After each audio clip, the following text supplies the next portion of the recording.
change is possible. And it's possible even in the darkest hour when you feel like there is no more hope. And you and I are walking living proof of that. Like, theoretically, we should have had horrible dads. And sure, you and I both talked openly about the reality that we have imperfect dads, and I am an imperfect dad. Like, we should have had horrible dads who had no idea what they were doing. And yet, both of us have fathers who quite literally changed their family tree. Yes, they did. And so I would imagine, despite the feelings of hopelessness and despair when they're little kids and they're having these dark moments, whether it was your dad being left alone in the car, not knowing how many hours is going to be stuck there, whether it was my dad getting beat up or watching his mom get beat up, an abusive home with an alcoholic dad, like it's kind of miraculous that you and I are here married to each other with the kind of kids that we have, living the life that we have with this level of commitment to each other and a willingness to do the work.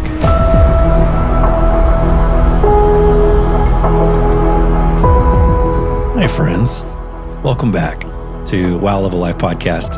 As always, I am Harris III, and I'm joined by my favorite co-host of all time. No offense to any of the other amazing people that I have co-hosted many wonderful things with over the years, but I just call her Babe. Babe. I mean, I am your co-host for life. Our kids make fun of us. They're like, babe. They like mock us for calling each other babe. Well, for the longest time, they actually thought that was my name. Well, this is Harris and Babe.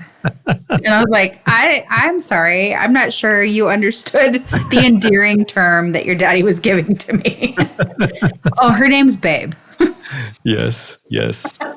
Welcome, everyone. If this is your first episode, like if this just happens to be your entry point into the podcast, you are listening to an Afterglow episode.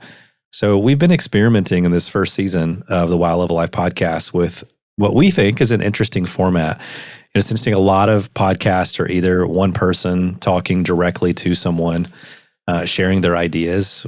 We wanted to be able to do that. A lot of podcasts are interview-based, where they get to find these amazing guests from around the world and hear their stories and try to collect some wisdom and expertise. We kind of wanted to do that too. And then Kate and I were just like, we also kind of want to just do a podcast together where we're able to sit down and chat about a variety of topics that we're interested in, that we think will awaken your wonder and stir your imagination and try to get you to be a little bit more curious about growth and all the magic that's available to you. And we're like, yeah, let's definitely do that. And so we were talking and we're like, well, why don't we just do it all? But instead of making it super random and just like every episode is just whatever we feel like on that given week, we decided to go deep instead of wide. And so kind of what we do is the first episode in each 3-part series is looking at some stories throughout history to inspire us to get curious and ask some questions around a particular theme or topic. And then once we establish that theme or topic, we find a special guest and we interview them and have a conversation with them and try to draw some of the wisdom of their own story out to try to awaken your wonder, make you more curious. And then we have these Afterglow episodes where before we just jump on to the next thing, we let that theme and topic continue to linger, and Kate and I have a conversation about it. So welcome to the Afterglow episode. Over these last couple of weeks, you've heard about everyone from Maya Angelou and the role that her creativity and making of art played in the healing of her trauma. Last week, we got to sit down with Jacky Power, a therapist, an amazing poet, a therapeutic poet, as she sometimes refers to herself as. A therapeutic poet. Yeah, have a conversation around, well, many things, and we'll talk through some of those themes here today. But now, Kate and I are here, and let's continue the conversation about creativity and trauma. And trauma. You know what? This is going to be a light episode for all of you. We just wanted to keep it real surfacey. No, we don't mess around. We go go big or go home. What's funny is as you were talking, I was thinking to myself, really, we're just recording the conversations we're having anyway, which y'all just get to listen in on, which might be borderline ridiculous. Or for worse. For better or for worse. Yeah. Here we are. But I feel like we should start this conversation with a disclaimer. First of all, I am not a therapist. Nor am I. I'm not a licensed mental health practitioner. Kate, you got further than I did. You were at least a psych major in college. I was 3 full years. Yeah, never went on to finish and go get your master's and get the license. But this is a topic that you and I think, have both been interested in really since almost the early days that we met and were hanging out with each other over 20 years ago. And it has continued to remain a topic of focus. You know, we're going to talk about this phrase, trauma informed, briefly here in just a few moments. But I like to think that we fit into the healthy category that despite not being licensed therapists, we work really hard to be responsible with our understanding of trauma, the way we talk about trauma, so that a lot of the coaching work and consulting we're doing with teams and individuals, that we have an accurate understanding of trauma and the role that it plays in the process of trying to transform people's lives and the stories that they tell themselves. And so we're going to tread into that lightly with responsibility and respect for many who are far more experienced in this area and have an actual thing called a license. The only license I have, I think, is a driver's license. And so my expertise is limited at what I am able to research and study and read. But obviously, trauma is something that we've both experienced. Yes. In a variety of ways. Last week's conversation with Jacky also got into addiction and medication of that addiction. Both of us come from families who struggled from addiction in multiple generations. I mean, when it comes to addiction, you could also say that you and I are addicts as well. All of us have a tendency addicts of something, and we're always using something to medicate for those, unless we're constantly works in progress and trying to pay attention to that. And so it is a topic that we are familiar with, and I'm hoping this can be a vulnerable conversation for us, all with the goal of helping those listening in. That's you guys. Just understand that there is really a role. It's not just because it's called the Wow Level Life podcast. There really is a role that positive awe states, wonder, can play in the healing of some of the darker chapters in our story. And beyond that, that we come to an understanding that curiosity, wonder, and action, that it's hard to heal this stuff without getting a little bit more curious about the stories we're telling ourselves. So I want to start with a quote, one of my favorite quotes. By the way, we don't really prepare for these conversations. We literally jump on and start having them. If you could see my face, it's just surprise. I'm ready. Press the record button and we go, okay, we have the theme from the last conversation. And we see where it takes us. And so we're just going to stay curious and wonder our way through this. One of my favorite quotes, Carl Jung, he said, "Unless we make the unconscious conscious, it will direct your life and you will call it fate." I want to hear your take on this. I have no idea what your response is going to be. I have some guesses, but for me, so much of my own growth as a person, as a human, as a leader, an entrepreneur, as your husband, as a dad to 3 kiddos, so much of my growth is connected back to the really hard work. It is not easy. The really hard work of taking all the stuff that I either intentionally bury down in my subconscious because I don't want to deal with it, or the stuff that I work hard to find in my subconscious or unconscious mind and try to bring it to more conscious awareness so that I have agency over those stories, so that I'm able to connect the dots between those stories and the way that I'm showing up in the world, the way I'm communicating, the way I'm hiding, the way I'm playing small, the way my pride can lead me to fail. So many things. And that's hard work. But if I could look back on all of that work and whatever growth I have been able to experience, so much of it goes back to that Carl Jung idea. It's like, gosh, I got to pay attention, grow in self-awareness. In our work at Astoria, we call that growing in narrative intelligence, that I'm trying to become increasingly aware of the stories that I'm telling myself and the narratives that they're rooted in. But that's been a game changer for me. And so I want to talk about that briefly. But what do you think that idea means to you? What comes to mind when we talk about making the unconscious conscious? Well, if we're going to go with the first thing I think of, I am terrible at recalling quite a bit of my childhood, which is crazy. I did not have, by all intents and purposes, I did not have a traumatic, quote unquote, childhood. I was raised in an average home, in an average city, in a below average state. I don't have a ton that I can pull from. And so when I think about those things and the way that I've probably not processed things that in the right amount of time that I should have, or I misunderstood things in the moment and then just didn't know how to deal with it, was not equipped to really understand what was happening. I learned to deflect. That is my natural state is I don't want to deal with this. I don't have the emotional capacity to deal with this, so I will just deflect it.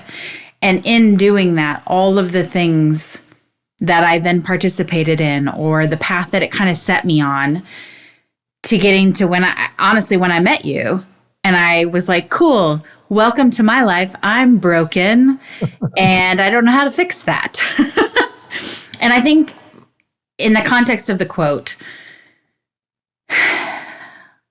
one, fate is a terrible writer of stories, but to not allow myself to maintain the agency that I should have in order to choose the path I wanted. At almost 41, I am still figuring that out because I had to unravel so much. So it's hard to not want to go backwards and go, well, what would have happened had I just dealt with that thing? Or what would have happened if I had just stuck up for myself? What are the choices that I would have made that would have been different? And where would I have landed? Would I have still met you? And you can would and should and could all day long. But I think you and I both want for our 3 kids to not have them choose those same things. We ask a lot of hard questions of them. We are pulling and excavating constantly going, hey, this is a safe place for you to speak things. I think I said to Everly recently, I was like, you can tell me something that's really hard for me to hear. You can say something that might even sound mean because I can handle that, but you can't handle holding on to it. So I need you to be honest with me. I never heard those words as a kid. Yeah. It was like, ooh. Yeah. I think in my house, it was like, oh no, feelings. There's people have feelings and we don't know how to. We out. And it was yeah, it's like somehow we went from feeling nothing to lots of yelling and throwing things. Like that escalated very quickly.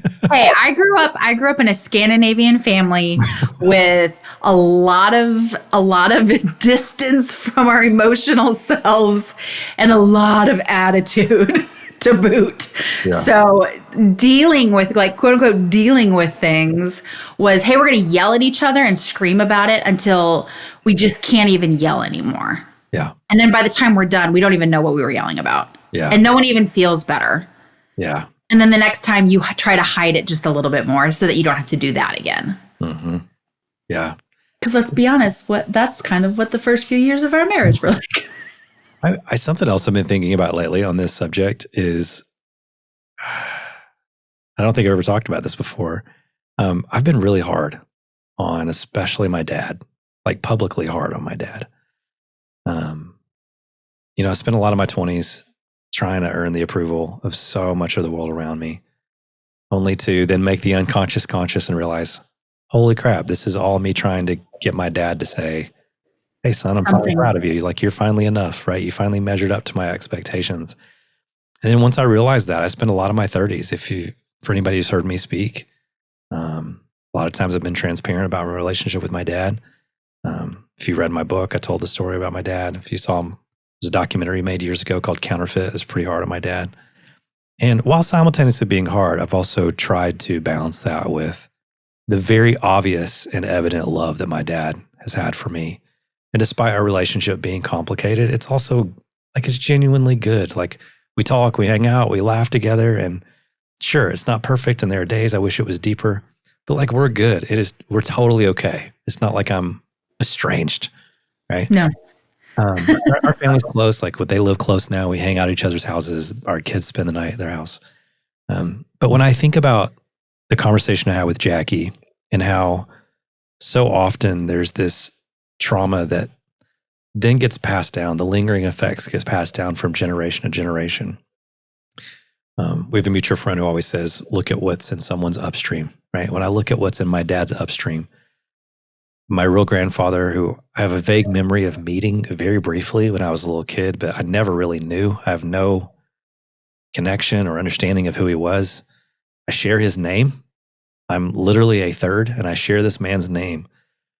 And I look at my relationship with my dad and the way that my dad struggled to communicate love, despite now looking back, knowing that it was actually there. And I'm like, gosh, I now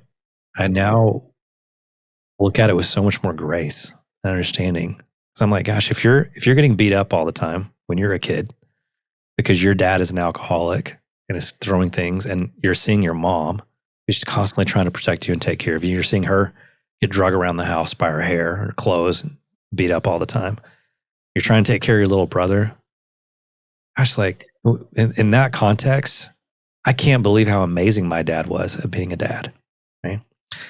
And I think we both have that in our stories. Both of us have struggled to connect with our fathers, and yet both of our fathers didn't really have a clear picture of what a healthy dad looked like. Crazy enough, only just now in this moment am I realizing that both of our fathers are firstborn sons. I don't know why that's never even dawned on me. My dad's dad, my grandfather, who I loved dearly, he passed away a few years ago, was an alcoholic for many years. He was not an abuser, but he was an alcoholic. And our family worked to mask that with humor. We keep non-alcoholic beer in the fridge for family things, but also everyone's going to drink wine, and we're going to do this, and we're just going to kind of ignore the fact that there's a man here who would keep his kids in the car while he would go to the bar. Like his young children, 4 or 5 years old, sitting in the car while he would go get hammered.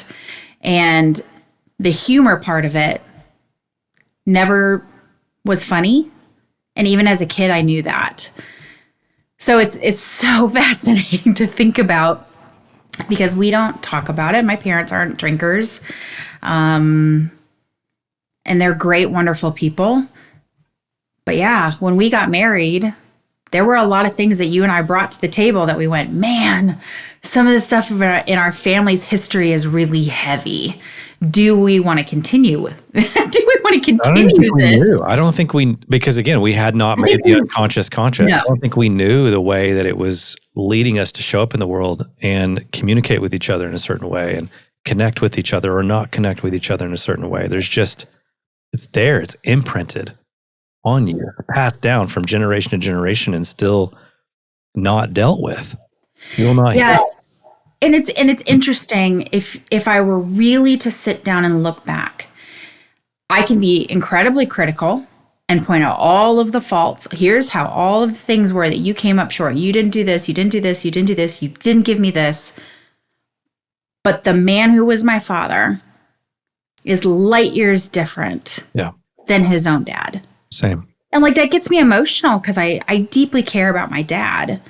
But knowing that he did the best that he could with the abilities he had, he showed up. And you know, honestly, as an adult, we have a much better relationship as adults because my dad is such a logical human. And so I'm like, okay, we can connect on things like golf and sporting events and our children, and the fact that you are, having a sleepover with my 5-year-old and being the most hilarious human ever. I wouldn't trade that. Yeah. And I'm going, man, the fact that something clicked, something happened, and my kids get to have the relationship almost that I wish I would have had. Yeah. I'm happy. I'm so thrilled for them to get to experience that man. Yeah. Yeah. This is not where I thought we would go this quickly. Same. I'm glad we did. But this trauma that we speak of, one of the things I do want to kind of get into is I think there's an upside, as I was kind of asking Jacky at the beginning of last week's episode. The good thing is that we are, like, everyone truly is becoming more trauma informed. We're understanding how these life experiences that we have impact the way that we function, the way that we show up, the stories we tell ourselves, and we're becoming slightly less judgy of others. We're becoming more aware of that upstream, so to speak. But the obvious risk in that, when there's so many influencers talking about trauma, is that we start overusing words like trauma, and then people start self-diagnosing, right? That. Yeah. Yes. And I think that's where we start to get ourselves in trouble. And what's crazy is you and I have had experiences of people who even licensed therapists, not Jacky, she seems incredibly healthy and a special human being, but crazy definitions of trauma being thrown around. One that we heard years ago from a therapist that we know is that trauma is anything less than affirming and nurturing. That is a wide. I mean, everything. That is Grand Canyon wide gap. That is almost an anything goes. Yeah. Anything that you have experienced in your life, that's trauma. You couldn't find a card at Walmart, trauma. We joke about it, but literally, if you were to break down the definition, it's that. Yeah. But when I first started going down the rabbit hole of this world of research around trauma and where it's stored in the brain and how it's stored in our bodies. Yeah. When you hear something like that, you're so new and fresh to the idea, and you're just like, oh, okay, wow, like that's a lot. That's like almost everything. And then, you get a few years into this and you're like, okay, hold on a second. My son just came up to me and was like, Dad, I don't feel good. I can't go to school today because I'm so sick. And I'm like, dude, no. Like, we have great kids. Please don't get the wrong idea about our kids. But that 10-year-old little joker cannot be. They're little shysters. They know how to work the system, and it you and I both, we both know. Was that this morning? That was just this morning. That was this morning, and I knew it. I could hear him coming up the stairs, and it was, and I was like, oh, he's going to come up. Sell it now. Oscar goes too. Yeah. And so that may not even be the best example. It's just the most recent example. But I think parents who affirm every single thing that their child feels or experiences as true or good, I just think that's going to create a world of monsters. We have another mutual friend, Andrea Mata, another licensed therapist who seems amazing. From Dr. Mata. Dr. Dre, Andrea. Dr. Dre, yes. Which is my favorite. She kind of has a beef with the gentle parenting movement, which I love. And I both. She confesses, I think it started with good, healthy motives. The problem is, along the way, gentle parenting actually became closer to what she would refer to as permissive parenting. And she's got these crazy stories of one story I heard her tell one time was she was giving a talk on something. I can't remember what it was. And this kid came up to her and put his hand on her chest.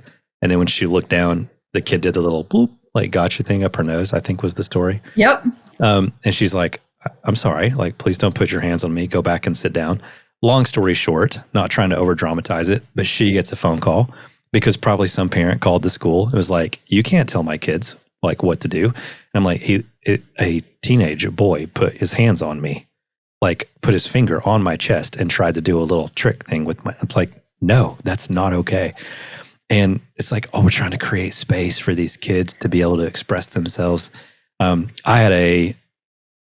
promise I won't go to too many of these stories, but I have another friend who was a professional magician. He lives in Chicago, and he told me a story one time about he was performing at this one particular type of school. I won't name the type of school because I think it's a wide range where some are really good and some of them are just happen to be crazy, right? But he's doing a magic show, and one of the things they teach us starting out in magic, if we do a lot of children's entertainment, if there's not a stage has a very natural divider line. There's a psychological barrier because it's harder for a kid psychologically to just go, I think it's okay for me to just go up there on that stage. And so a lot of times if you're performing in a gym or a living room for a birthday party, however you're entertaining a group of children, you need that barrier. And so he always had a rope. He would lay this rope down on the floor, and it just kind of created a stage area, even though there wasn't a platform. And the leader of the school comes up to him and is like, hey, what's up with this rope? And he's like, oh, it's just kind of there as a mental barrier for the kids. That way they know this is my space and that's their space. And that way they're not coming up. And she was like, oh, no, that won't work here. He's like, well, otherwise they come up and they might mess with some of the props for the magic show. And she was like, well, that should be expected. Like if the kids here want to come up and explore and pick up your props and have a sensory experience with them and touch them and get to familiar, like that should be okay. We got to give them space to explore that level of curiosity. Now, look, I'm like the wonder guy, right? I love curiosity, and there is so much science in support of being as wide awake to wonder and curiosity as you possibly can be. But that's not okay. It's not okay. Because no one would allow a group of kids into NASA's hub place where they've got everything and then go, you know what? Just let them touch whatever. They're going to be fine. Yeah, well, no one would do that because they'd be like, ooh. Yeah. Rockets. They would say, well, that's not safe, and so that's not a fair comparison. That's apples and oranges. The problem is later on, they're not going to have the understanding, and they're going to lose their mind when all of a sudden, for the first time in their life as an adult, there's a boundary put in place, right? And I think that's the big idea, and I think that's Dr. Dre. Andrea's point is like, hey, high expectations are really healthy for kids, but obviously high expectations within the context of what she calls the warm and fuzzies, right? And so I think that's what we're trying to do with our kids. How can we expect a lot out of our kids, which means we're not going to affirm every single thing, every single idea. We can affirm, hey, cool, like we're going to honor and create space for the way that you feel right now, but just because you feel that way doesn't get to inform the wisdom of making the right choice in this moment. I actually said that at least 10 times between the time we left our house and the time I dropped them off at school this morning. I was like, hey guys, we're the Harris family and we do hard things in this family. And I know sometimes it feels like we have high expectations for you guys, but you're amazing kids. You're strong and brave and courageous and capable. We're the Harrises. We do hard things. It's like, fine, right? Jude, who is 10, has his hood on. I'm like, oh my gosh. Well, he was next level. The window and it's rainy outside. I pictured so much shade. He threw it at me before we left. He was like, Mom. Yes. All this to say, this is not a parenting episode. No, but if you were having a parenting episode, maybe that's what was happening. But this podcast episode is not a parenting episode. No, it works with leadership. Yeah. So Andrea and I actually talked about this. It was setting very clear fence posts and having a lot of freedom inside those fence posts. Mm-hmm. And that concept, whether you are leading a family or you are leading a team, it looks the same. Your team has to know where the boundaries are, and they have to be comfortable knowing that there is a ton of freedom inside those boundaries to make their own decisions, to make the call, to feel confident in the calls that they're about to make or the work that they're about to do. It works for our kids. Hey, here's the very clear fence post. We don't do this. We don't do this. We don't do this. But we do this, this, this, and this. And we want you to feel like you can make that call in real time in order to figure it out. Figure it out. There's a lot of space here as long as you're not hurting people, as long as you're not digging a grave outside. Like, we can do hard things, yes. Yeah. But they have to be within they have to be within limitations. Yeah. Yeah. Okay. So perhaps trauma is not anything that you experience that is just short of affirming. And I know that word has a lot of baggage associated with it in 2024. But I just, from the grand scheme of things, the original intent of the word affirm, it's like, cool, I'm going to create space for my kid to process their emotions, but I'm not going to let it rule the day. We can do hard things. And just because something is a struggle doesn't mean that you have been traumatized, right? Not everything is trauma. So what is the actual definition of trauma? Well, I asked Jacky that question. And so just to bring that back to the forefront as you and I are talking about it, she said that trauma is when we get stuck into a state and it's not easy for us to be able to come back and regulate ourselves, right?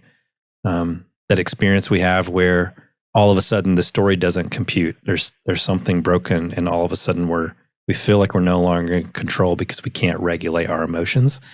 And if that trauma It's lodged in our limbic system. It essentially stays active.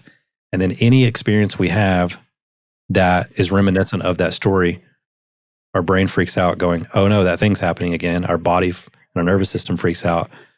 And all of a sudden it's like, I don't want that thing to happen again. I got to stay safe. Dysregulation occurs. Our emotions are all over the place. And it's hard. It's hard to cope. So based on that definition of trauma, I would say, sure, the majority of people in the world have probably experienced some trauma. Even if not everything hard you experience is trauma. Yes, I would argue that every person has experienced trauma. Yeah. Some of it doesn't look like what you're thinking in your head. Yeah. Some of it is systematic. And so it is flying just under the radar and you miss it. But enough of that stacked up is the thing that causes the break. Yes. I have also had more than one therapist, AKA a trauma expert, lead me to borderline, if not actual trauma, but those are stories for another day. I was about to say, I'm pretty sure every therapist I have ever seen, I have left in worse shape. Then you go and see somebody for 45 minutes or 55 minutes, and by the time you've actually gotten somewhere, you're 54 minutes in.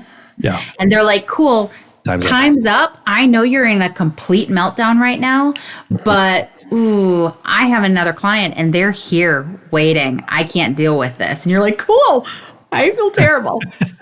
Well, I think that's why we're seeing such a huge movement towards experiential therapy, which I would put Jacky in the category of, which is why I want to get to the kind of work that she does here in just a moment. Yeah. But like experiential therapy oftentimes isn't, hey, come sit on this couch and let's talk for an hour. Because if trauma is a full body experience and trauma is stored in your body, you can't heal the thing in your body by just sitting on a couch and talking about it. Like we've got to do the work. And so you can cope with it, but you can't heal from it. Yeah. And if the goal is to heal and not cope, it's like, maybe I should actually deal with the real problem. And maybe that might take more than an hour. Maybe I should get off the couch and go do something with my body. Which is why whether it's working with horses or a lot of work, people doing like body work, somatic stuff like yoga, art therapy, psychodrama, really cool stuff. Tapping, and it's actually moving the needle on people's healing. Yeah. An industry that's obsessed with helping people seemingly cope by like, hey, let's just talk. It's like, okay, let's maybe not talk. Let's do the work and heal. And so I would put Jacky in that category. I think the work she's doing is incredible. Primarily, probably closest to what I would define as art therapy, right? But how can she help people heal? By helping people write poems. How does that work? I want to speak to this as a writer. One, I don't write poetry. I want to be so clear on that. I do not write poetry. Jacky is brilliant. She spits these things out so insanely fast. And she and I actually have a lot of conversations about it. I'm just like, where does this come from? She's like, it's deep inside of us. It's all the things we're already feeling. Mm-hmm. But as a writer, I know that when I sit down at my computer and I put my headphones in and I turn everything off, it's like the world just disappears for however long I allow it to. And I allow my brain to go where it needs to go. And I, a lot of times, will write a lot of one lines. And if you look at my screen, it's just line. And then it's like something hits. And then I get I get whatever it is that I needed to write. Mm-hmm. Because it's like we need to get out of our own way and out of our own head. It's like you got to remove this thing. I coach our clients a lot on Julia Cameron, The Artist Way, on her morning pages, which is a pretty widely accepted concept. And if you're not familiar with it, Julia Cameron, The Artist's Way, she does a practice called morning pages. And with morning pages, you write down everything you think the moment you wake up. And she's like, it could be the most insane things. You could be like, I had a terrible dream. I really have to pee. I really do need to go to the grocery store. Did the dog go out? But the practice is get it all out first to make space for the things that you need. Mm.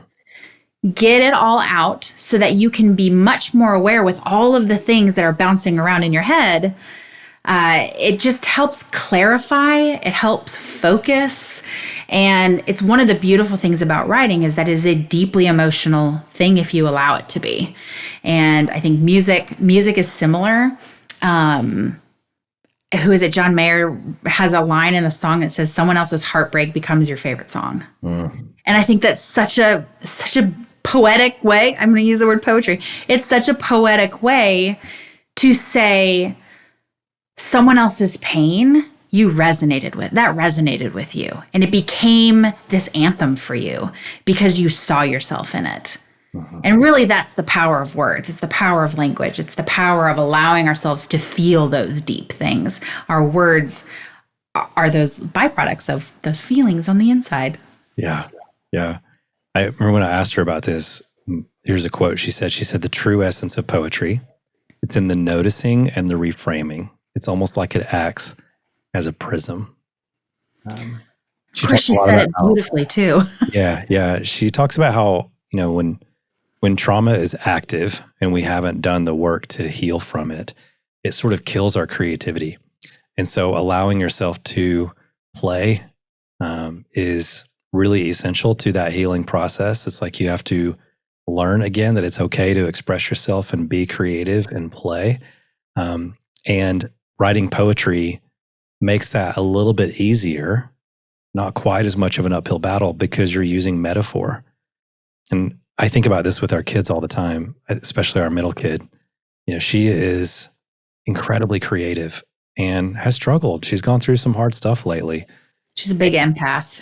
Yeah. And yet it's been really cool. Like if you try to sit down and talk to her, it's like, she doesn't really want to talk about it. She doesn't really want to open up. But you get her drawing, coloring. She's working on clay stuff right now, clay creations. It's like she just comes to life. And all of a sudden, it's like you can see that part of her prefrontal cortex. It just shuts off and stops trying to protect her. And she's just in flow. And she's like, "What do you want to talk about?" And she's like a wide open book. And all of our kids do that. And I notice it's because adults do that too. It's like we've got to get back to that sense of play. And so whether it's writing poetry or something else, it's finding the thing that's a metaphor. I think about Lego serious play. We've got to get a guest on the podcast who's good at Lego serious play. We know some good ones. We know some really good ones. But same kind of thing. It's like you're asking. We've been in retreats where we've asked some clients that we're coaching. It's like they just can't compute. They're not opening up. They're not sure where that limiting thought or belief is coming from. It's like, hey guys, let's all gather on the table and play with some Legos. You start facilitating some Lego serious play, and then all of a sudden they're just like, I never realized that I do that. I guess I believe this. And then all of a sudden this, like, all that stuff comes to the surface. They have clarity on it. And again, it goes back to that idea that we started with. All of a sudden, the stuff that was unconscious, it starts becoming conscious. And all of a sudden you see them take back the agency and go, well, now that I'm aware of the narrative, I have the power to change it. And I think Jacky is helping people do that beautifully. 100% agree. Yeah. All right. I'd be remiss if I didn't just highlight some more of the work that she's doing. I know if you haven't listened to the episode, go back and listen to it. She is lovely. And she's just really fun to listen to. She's a beautiful accent, and her poetry. She was probably drinking tea with her pinky up. It's like, well, she did it. It's like balm. It's like balm for your soul, for your heart. It really is. I know. And we've got to spend a lot of time with her lately. We hosted a 3-day intensive called the Poetics Intensive. She did some poetry for that. She was just at the Story Summit. We just wrapped up, and she did some poetry at that. And then I got to have her here on the Wild Love of Life podcast. So we've had lots of Jacky lately, and we're here for all of it. And her book sits on our bookshelf. Yeah. Stop the World, I Want to Get Off. Yeah, that's a great title. But she's created this program, for lack of better words, to support family members of those who are struggling with addiction. And I think I didn't realize until I talked to her that there wasn't a space for those folks. Right? I guess technically, like, that could have been me as a kid, surrounded by people struggling with addiction. I guess it's me now, because you're addicted to Instagram and I have to live in the same house with you. I am most definitely not addicted to Instagram. Your addiction to LinkedIn and I have to live I do in the love same LinkedIn. I do. I never thought I would say that out loud. Oh, I'm such a nerd. My wife is addicted to LinkedIn. Those are not words ever. I am addicted to competition. That was not on the bingo card. Competition was on the bingo card. Competition's always on the bingo card. Yeah. But the reality is that's just about all of us, right? If you say the word addiction, we go to the stereotypical stuff, drugs, alcohol. Yes. We think of intervention. We're like, oh, well, I wasn't on intervention. Yes. So I'm okay. Yeah. Yeah. It wasn't on intervention. Sure, I scroll my social media feed a little too much. I can't put my phone down, but like, I'm not as bad as he is, right? And I think that's the danger. And so, Jacky has this expertise in social media addiction, and it was fascinating to be reminded of all the research about, like, the networks are literally designed for addiction. One of the things they measure most is time spent on platform. It's literally called time spent on platform. They don't want you to leave, right? Because then they don't get as many advertising dollars. They want you to scroll and scroll and scroll and scroll. And so I think we got to take this idea of addiction very seriously and not just assume, oh, well, that thing that she is doing is for people who grew up in a house where their father was an alcoholic. No, here's the thing that's crazy. Every addict, regardless of their vice, will begin to change things very small about themselves in order to fuel that addiction. So if you are an alcoholic, you start to hide the alcohol. If you are a drug addict, you hide the drugs. If I'm on LinkedIn or Instagram, I start changing things about myself. I start highlighting the things that are really good, or the things I very specifically want to see, or I add that filter, or LinkedIn says post at 6:30 a.m. Cool, I'm going to do that. And I'm also not going to include the link, and I'm not going to do all the things that it says not to do, because I actually want people to read this thing. And if I don't do that, well, then that's the spiral. The spiral is, what do I have to change about myself and everything around me in order to, quote unquote, optimize my life to make room for this thing that I care about deeply. Yeah. And that's the danger in it. Yeah. So if you think that, oh, well, I'm not a drug addict, I'm not an alcoholic. We all have something. Addiction to approval, addiction to stepping on the scale every day and watching that number go down, addiction to how many calories you eat, or how many cups of water you drink, or how many likes you get on a post. Those are addictions. And what's crazy is that the people of Silicon Valley don't even allow their own kids to have social media because they already know. Yeah. Is now an appropriate time to talk about your caffeine addiction?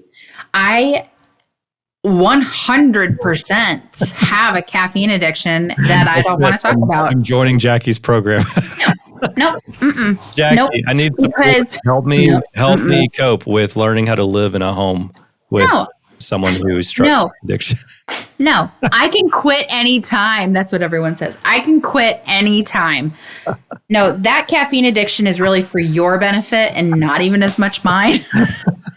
Let's just be really clear. Oh, so funny. Hey, but I have had addictions in the past. Yeah. And I have addictions now to sure, not Instagram, but I am addicted to wanting people to see me a certain way, and I'm wanting to control everything. So is that something I'm working on constantly? Yeah. Constantly. Well, Jacky said if we twist it around and go, what purpose is this serving and how can we stop that being the go-to, then so much change is possible. And I think that's really that'd be a great place to sort of try to tie this conversation up, is that change is possible. Mm-hmm. And it's possible even in the darkest hour when you feel like there is no more hope. And you and I are walking, living proof of that. Like, theoretically, we should have had horrible dads. And sure, you and I both talked openly about the reality that we have imperfect dads, and I am an imperfect dad. But like, we should have had horrible dads who had no idea what they were doing. And yet both of us have fathers who quite literally changed their family tree. Yes, they did.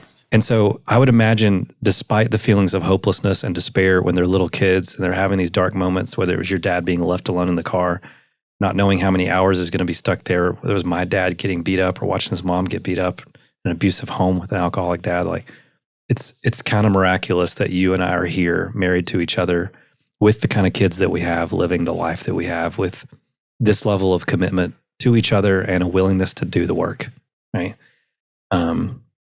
And that's not me trying to like brag on us and toot our own horn. It's just proof that the change is possible. The change is possible. But perhaps it might start by wondering, what don't I know that my brain knows? What's buried deep down and being stored in my body that I'm not walking around conscious of day in and day out? And so whether it's through working with an experiential therapist, someone who's truly qualified and healthy, a great therapist, because there's so many unhealthy ones out there, or a great coach who, is trauma informed, even though that word is being thrown around. What we probably shouldn't do is scroll our Instagram feeds listening to influencers who are armchair psychologists, just trying to validate anything and everything that we think and feel, and then anything that's not that, calling it trauma. So friends, do the work. Do the work. Kate, babe, as we started at the beginning of this episode, babe, any final thoughts you want to leave folks with before we wrap this one up? No, this is such a deep subject, and there's no way in 45 minutes that we can even scratch a fraction of the surface. But the biggest thing I would hope that people take away from this is that just because it was doesn't mean it has to be. Mm-hmm. You get to choose your next. You get to choose your story. You get to choose every little aspect of it. And fate is not who you want in the driver's seat. And I hope that people hear this, and maybe I could probably learn from this, give my parents a little bit of grace, and see them for the people that they had to become, to do what they did. Yeah. And I hope that someday my kids can do the same for me. Amen to that. Amen to that. What a great convo. I'm so glad we wing these things. Good stuff comes out. Wing it. Winging it. All right. You know what? We should start doing winging it with wings. We should. We should. Will they be as spicy as the ones your little sister ate a few months ago? I had one and my face melted off. They cried. And I think I cried. It was brutal. It was so brutal. All right, friends, that is it for this episode. If you find yourself right now thinking, that was a weird conversation for a podcast called The Wow Level Life. Listen, these are the kind of conversations that must be had in order to live a wow level life. We've got to go deep. We've got to do the work. And ultimately, wonder plays a very serious role in that. Wonder feels so flippant and optional and like, yeah, I'd love to feel a sense of childlike wonder every now and then. But remember, what the science is teaching us is that these positive awe states, these wonder states, that is the only state in which we are open to the curiosity of a new story being more true than the one that we're already telling ourselves. So I would venture to say, if you look at an understanding of trauma and all the latest research on that, and an understanding of awe and wonder and all the latest research of that, it's going to be pretty hard to heal trauma without getting a lot more curious. And we can't get a lot more curious without a whole lot more wonder, since curiosity is just simply wonder in action. So make space for wonder. Pay attention to how you're using your imagination. We don't want to misuse it on worry and fear, and especially irrational fear. And so we've got to do this work. Wonder has a place in this conversation. And I think if we can allow it to play its role in the conversation, we can all live wow level lives together. All right. I'm Harris. This has been Kate. It's another episode of the Wow Level Life podcast. I'm Babe. That is the official sign off. We'll talk to you next week. Bye-bye.